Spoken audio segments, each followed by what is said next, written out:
20 at the 21. 2 yards on the pickup there. It'll be 2nd and 8. Offensively with the lead, you want to run the ball, keep the clock going, but you also want to still kind of be in attack mode too, right? So how do you do that and not come back on your heels? Yeah, think about all the practices we've watched where they have that tempo period to go over things just like this, where they describe the scenario, tell you what they're looking for, and make sure that they're still attacking, yet at the same time not going so fast as to leave too much time on the clock.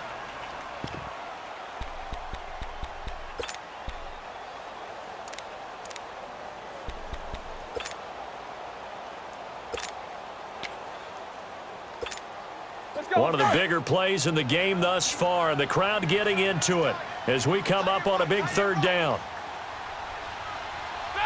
Blue 30.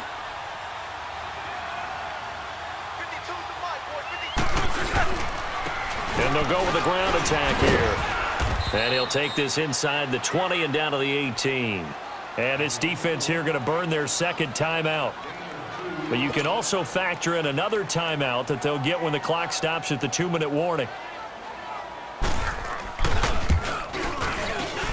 And Boswell's kick is good. And that'll push the lead up to 8. But from a defensive perspective, though, I think maybe they're saying, hey, we did what we needed to do, kept this a 1-score game. Yeah, without a doubt, because they were able to bleed some time off the clock, right? Put themselves in a good position, but it's not out of reach yet, okay? Being able to hold them to a field goal means that they do have a chance to come back and win this game. Out comes the Dolphin offense now as they get set to take over here.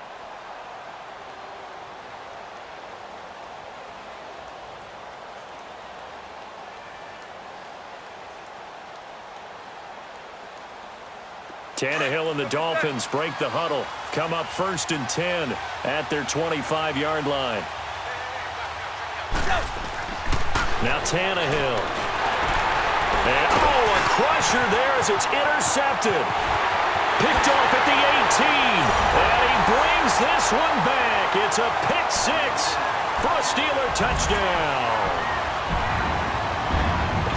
That's about as tough as they come. You're driving to try to put the ball in the end zone and tie the game, and that happens. It's exciting for us, wasn't it? Because we were thinking, hey, we might be headed towards overtime. Instead, it looks like this one may very well be done. And guess what? If you're a fantasy owner and you have that defense, you just had a big, big game, didn't you?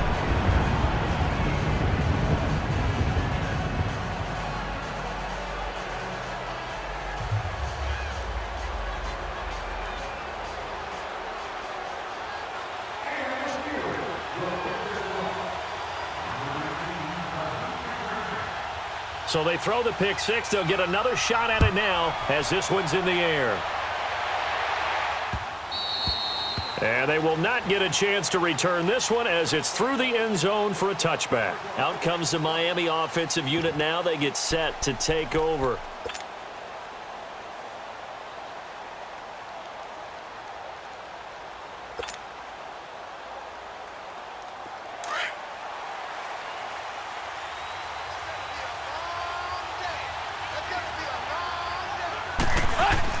Fresh off the pick 6, it's Tannehill.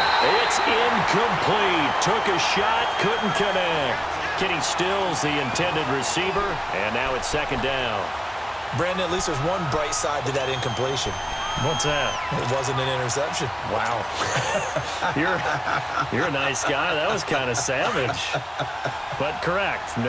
No pick, just incomplete that time. Back to the air, Tannehill on 2nd down. Hit as he throws there, incomplete. He was looking for Parker that time, and it's 3rd down. I think he had to unload that one before he wanted to. He was right up in his grill. I think he was a dentist there without a license, don't you?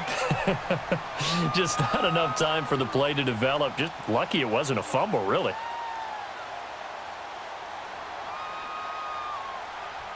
The Dolphins on 3rd down, just 1 for 3 thus far. This is 3rd and 10. Here's Tannehill. And this is intercepted, and that should do it. Picked off at the 47, and his crew will take over at their own 45-yard line. And that gives him now 3 interceptions in the game. Well, someone's locked into what they're trying to get done in the passing game. When was the last time we had someone get 3 in a contest? 2011, wasn't it? Kurt Coleman. Oh, yeah, that's then right. with the Eagles. That's right. Then with the Eagles, and I believe it's against Washington and Rex Grossman. That's correct. And he'll be taken down just shy of midfield. Time for a break. We're back to finish this one off after this.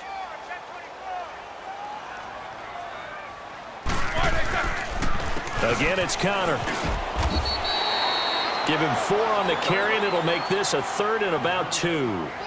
Back-to-back 4-yard runs. Now, look, if they just do that all the way downfield, ball ends up in the end zone, but that's a little difficult to do. Yeah, I think now 3rd and 2, that defense ready to stiffen up and stop that run.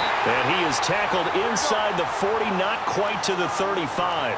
A gain of 10, good for a Steeler first down.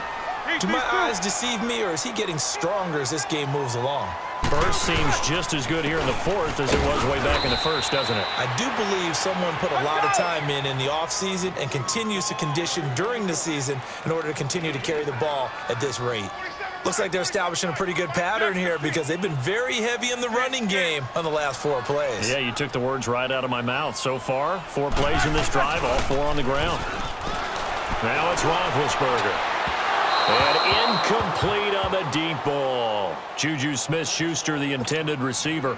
And that takes us from 2nd to 3rd down. Despite the lead here in the 4th, they're still taking shots. Not content to sit on this lead at all. And to me, it raises the question of what's right in this game nowadays. Do you sit on the ball and run it because you have enough of a lead?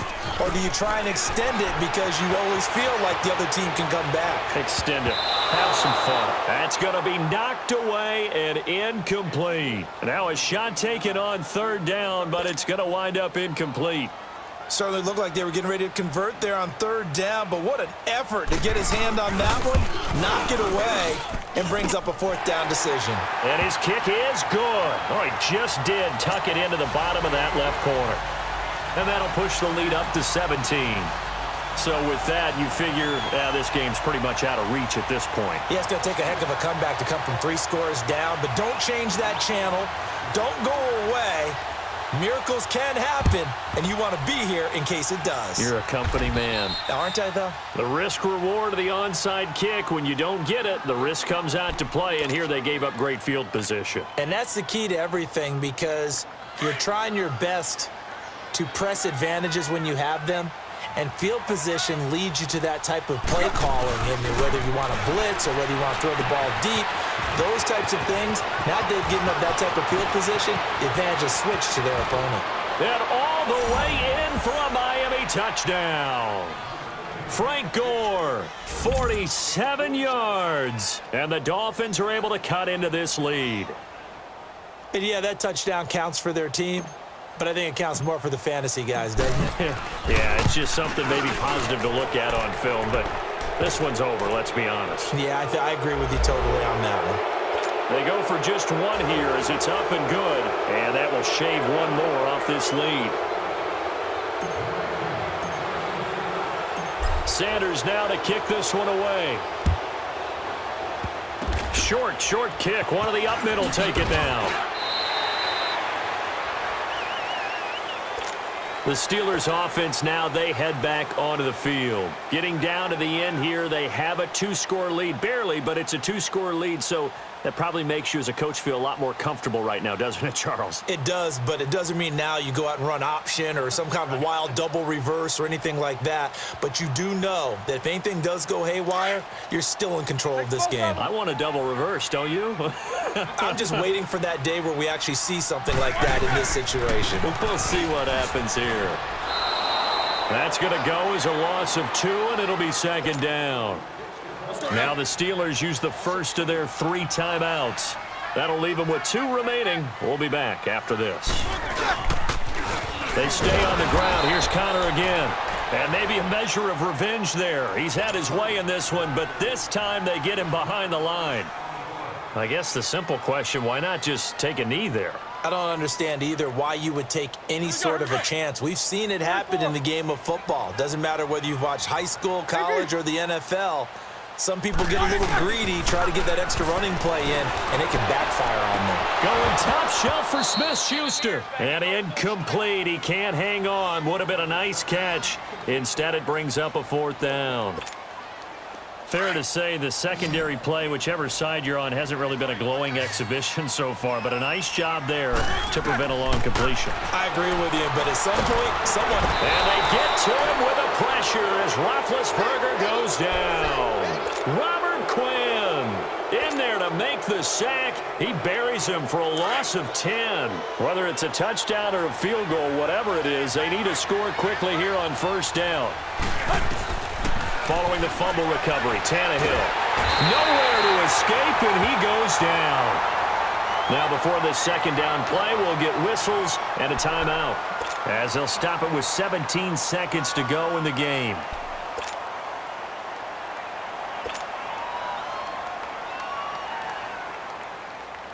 Now they're in some hot water now. After that sack, it's 2nd and 21. Tannehill. And all this is taken in one-handed. What a catch. And he will take it in for a Dolphins touchdown. Kenny Stills, his 2nd touchdown of the afternoon. And the Dolphins have got it back to a 1-score game.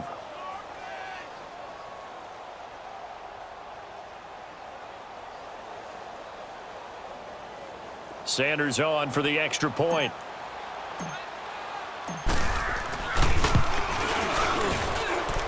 Extra point up and good by Sanders. And now things get a bit more interesting here in this 4th quarter. Well, when you're leading in the 4th quarter, that's not the penalty you want. Not at all, and now your discipline comes into question. Having poise this stage of the game, you can't have those kind of plays.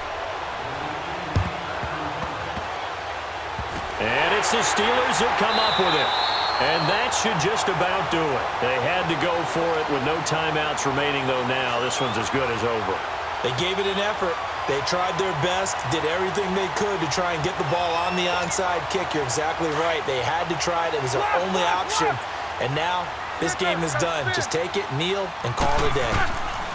Roethlisberger going to throw it. And Big Ben intercepted a 3rd time. Picked off by Bobby McCain. And they take over. They'll set up shop at the 46-yard line.